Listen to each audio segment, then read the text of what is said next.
उद्देश्य। इस पाठ के अंत में हम निम्नलिखित सीखने में सक्षम हो जाएंगे।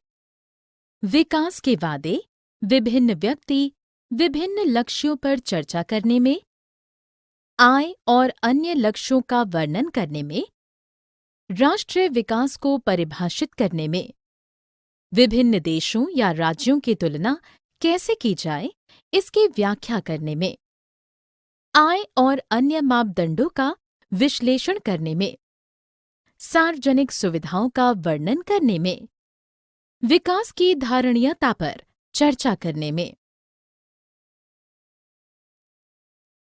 विकास के वादे, विभिन्न व्यक्ति विभिन्न लक्ष्य। विकास एक व्यक्ति की कुल आय और जीवन स्तरों को बढ़ाकर वास्तविक वृद्धि को सुनिश्चित करता है। अलग-अलग व्यक्तियों के लिए विकास लक्ष्य भिन्न होते हैं। उदाहरण के लिए, एक समृद्ध शहरी परिवार की लड़की को अपने भाई के समकक्ष ही आजादी मिलती है और वह यह निर्णय करने में सक्षम है कि वह जीवन में क्या करना चाहती है। उसे अपनी पसंद की आजादी है।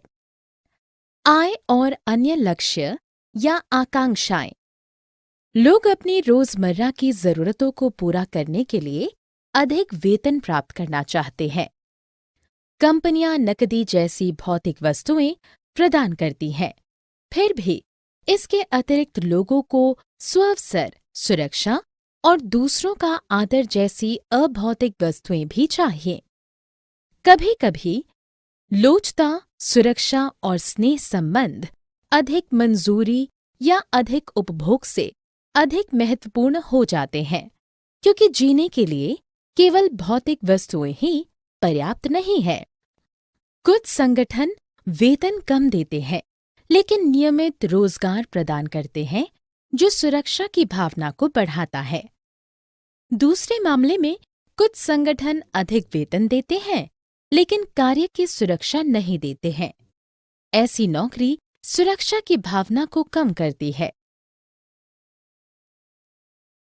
राष्ट्रीय विकास और प्रति व्यक्ति आय। राष्ट्रीय विकास को किसी राष्ट्र की अपने नागरिकों के जीवन स्तर में सुधार करने की क्षमता के रूप में परिभाषित किया जा सकता है। वे कारक जिन पर नागरिकों का जीवन स्तर निर्भर करता है: प्रति व्यक्ति आय, सकल घरेलू उत्पाद, साक्षरता दर, स्वास्थ्य उपलब्धता। विभिन्न देशों या राज्यों की तुलना कैसे की जाए? विभिन्न देशों या राज्यों के आर्थिक विकास की तुलना के विभिन्न आधार हो सकते हैं। आय, साक्षरता, जनसंख्या, जीडीपी प्रति व्यक्ति, जीवन प्रत्याशा, साक्षरता दर, गरीबी के उपाय, जनसांख्यिकीय संकेतक और रोग सूचक। किसी एक देश के लोगों की आय उस देश की बाजार क्षमता को दर्शाती है। सकल घरेलू उत्पाद से पता चलता है कि प्रत्येक देश में कितना अच्छा उत्पादन किया जा रहा है और बेचा अर्थात उपभोग किया जा रहा है। जीवन प्रत्याशा स्वास्थ्य सेवाओं और पर्यावरण के बारे में जानकारी प्रदान करती है। गरीबी के उपाय बहुत गरीब लोगों के बारे में जानकारी प्रदान करती है।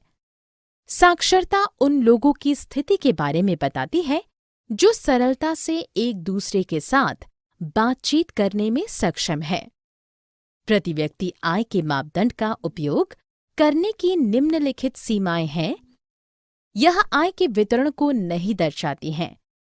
यह शिशु मृत्यु दर, साक्षरता दर, स्वास्थ्य देखभाल आदि जैसे अन्य कारकों की अनदेखी करती है। कम प्रति व्यक्ति आय वाले देशों की तुलना में अधिक प्रति व्यक्ति आय वाले देश अधिक विकसित हैं। विश्व बैंक रिपोर्ट। विश्व बैंक द्वारा दी गई विश्व विकास रिपोर्ट में देशों को वर्गीकृत करने में प्रति व्यक्ति आय मापदंड का उपयोग किया जाता है।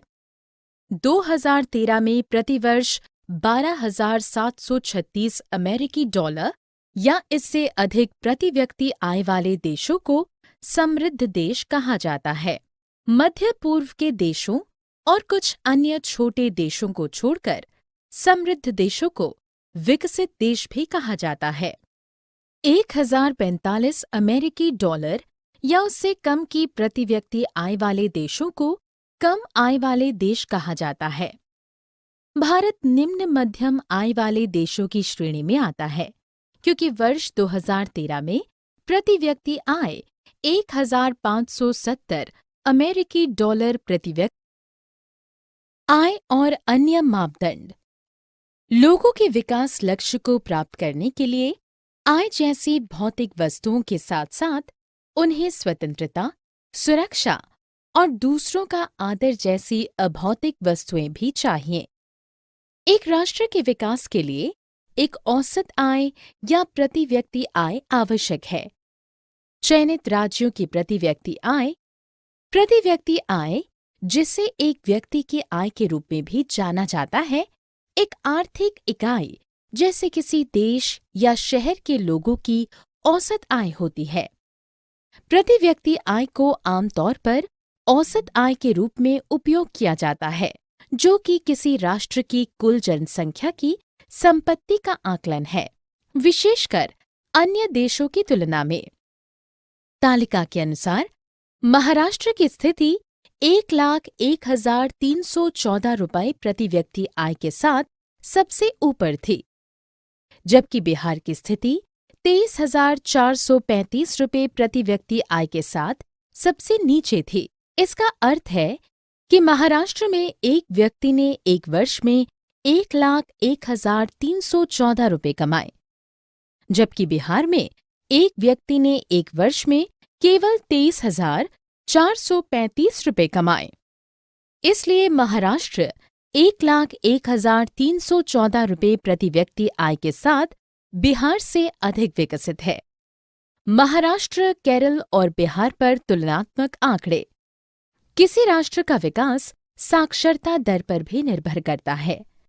एक सर्वेक्षण के अनुसार केरल में जन्म लेने वाले 1000 बच्चों में से 12 बच्चों की 1 वर्ष की आयु पूरी करने से पहले मृत्यु हो गई, लेकिन महाराष्ट्र में पैदा हुए 1000 बच्चों में से 25 बच्चों की 1 वर्ष की आयु पूरी करने से पहले मृत्यु हो गई और बिहार में पैदा हुए 1000 बच्चों में से 43 बच्चों की 1 वर्ष की आयु पूरी करने से पहले मृत्यु हो गई।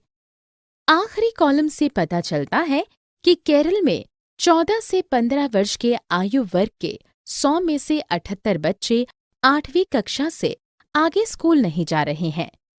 यह आंकड़े महाराष्ट्र और बिहार से अधिक हैं। सार्वजनिक सुविधाएं। सार्वजनिक सुविधाएं सरकार द्वारा प्रदान की जाती हैं। ऐसी सुविधाओं के उदाहरण हैं सार्वजनिक वितरण प्रणाली, जो कमजोर वर्गों को सब्सिडी वाली कीमतों पर उचित औसत गुणवत्ता वाले खाद्यान्न और अन्य आवश्यक वस्तुएं प्रदान करती है। सरकारी स्कूल, जो 14 साल की उम्र तक के सभी बच्चों के लिए 8वीं कक्षा तक की प्राथमिक शिक्षा बिल्कुल मुफ्त प्रदान करते हैं। सरकारी अस्पतालों और दवाखानों में सभी को स्वास्थ्य देखभाल सब्सिडी दरों पर प्रदान की जाती है। इसमें बाहरी मरीजों के साथ साथ अस्पताल में भर्ती मरीजों को दी जाने वाली सुविधाएं भी शामिल हैं। पंजाब की प्रति व्यक्ति औसत आय केरल की तुलना में अधिक है, परंतु केरल में सार्वजनिक वितरण प्रणाली जैसी बेहतर सार्वजनिक सुविधाएं होने के कारण शिशु मृत्यु दर अपेक्षाकृत कम है, जो राज्य को स्वास्थ्य और पोषण संबंधी दर्जा प्रदान करते हैं। हमें सार्वजनिक सुविधाओं की आवश्यकता होती है, क्योंकि हम पैसे से सभी चीजें नहीं खरीद सकते। उदाहरण, प्रदूषण मुक्त पर्यावरण पैसे की मदद से नहीं खरीदा जा सकता। नेपाल की प्रति व्यक्ति आय भारत की प्रति व्यक्ति आय के आधे से भी कम है। फिर भी नेपाल जीवन प्रत्याशा और साक्षरता स्तरों में भारत से पीछे नहीं है। मानव विकास सूचकांक की गणना के लिए कई सुधारों का सुझाव दिया गया है और मानव विकास रिपोर्ट में कई नए घटक जोड़े गए हैं। विकास की धारणीयता। संधारणीय विकास को धारणीयता के साथ होने वाले विकास के रूप में परिभाषित किया गया है, जो भावी पीढ़ियों की उनकी जरूरतों को पूरा करने की क्षमता में समझौता किए बिना वर्तमान पीढ़ियों की जरूरतों को पूरा करता है। इसका अर्थ है कि विकास पर्यावरण को हानि पहुंचाए बिना होना चाहिए और वर्तमान में होने वाले विकास के लिए भावी पीढ़ी की जरूरतों के साथ समझौता नहीं होना चाहिए। संधारणीय विकास के उद्देश्य। हमें संसाधनों के अंधाधुंध उपयोग से बचना चाहिए। हमें गैर नवीकरणीय संसाधनों का विकल्प ढूंढना चाहिए। ये महत्वपूर्ण है क्योंकि यह मानव उपयोग के लिए संसाधनों की निरंतर उपलब्धता पर एक नियंत्रण रखता है ताकि विकास का चक्र चलता रहे। यह खनिज तेल के निक्षेपों और भूमिगत जल का रिकॉर्ड रखता है जो तेजी से कम हो रहे हैं। संधारणीय विकास के लिए हमें गैर नवीकरणीय संसाधनों जैसे कार्बन आधारित मूल रूप से डिजाइन किए गए ईंधन का केवल उतनी ही मात्रा में उपयोग करना होगा जितनी की हमें आवश्यकता है। भूमिगत जल जैसे कुछ नवीकरणीय संसाधनों की पुनरुत्पत्ति करने में काफी समय लगेगा, इसलिए हमें इस संसाधन का सीमित मात्रा में उपयोग करना चाहिए। शिशु मृत्यु दर। शिशु मृत्यु दर को किसी वर्ष में पैदा हुए 1000 जीवित बच्चों में से 1 वर्ष की आयु से पहले मर जाने वाले बच्चों के अनुपात के रूप में परिभाषित किया गया है। साक्षरता दर। साक्षरता दर को 7 वर्ष और उससे अधिक आयु के लोगों में साक्षर जनसंख्या के अनुपात के रूप में परिभाषित किया गया है। निवल उपस्थिति अनुपात। 14 और 15 वर्ष की आयु के स्कूल जाने वाले कुल बच्चों का उस आयु वर्ग के कुल बच्चों के साथ प्रतिशत को निवल उपस्थिति अनुपात कहा जाता है। सारांश। हमने जो कुछ सीखा है उसे संक्षेप में दोहराएं। विकास।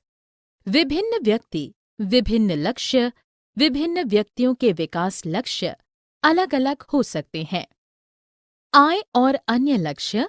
अधिक आय, बराबरी का व्यवहार, आजादी, नौकरी की सुरक्षा, परिवार के लिए सुविधाएं, पर्यावरण स्वस्थ और सुरक्षित। संधारणीयता। भविष्य की पीढ़ियों की उत्पादकता को हानि पहुंचाए बिना नियमित प्रक्रिया और वर्तमान पीढ़ी की आवश्यकता को पूरा करना। संधारणीय विकास।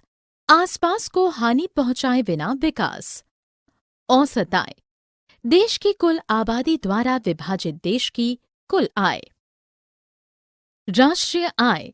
देश के भीतर उत्पादित अंतिम माल के मूल्य और विदेशी कारकों से आय का योग। शिशु मृत्यु दर। किसी वर्ष में पैदा हुए 1000 जीवित बच्चों में से 1 वर्ष की आयु से पहले मर जाने वाले बच्चों का अनुपात।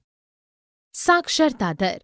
7 वर्ष और उससे अधिक आयु के लोगों में साक्षर जनसंख्या का अनुपात।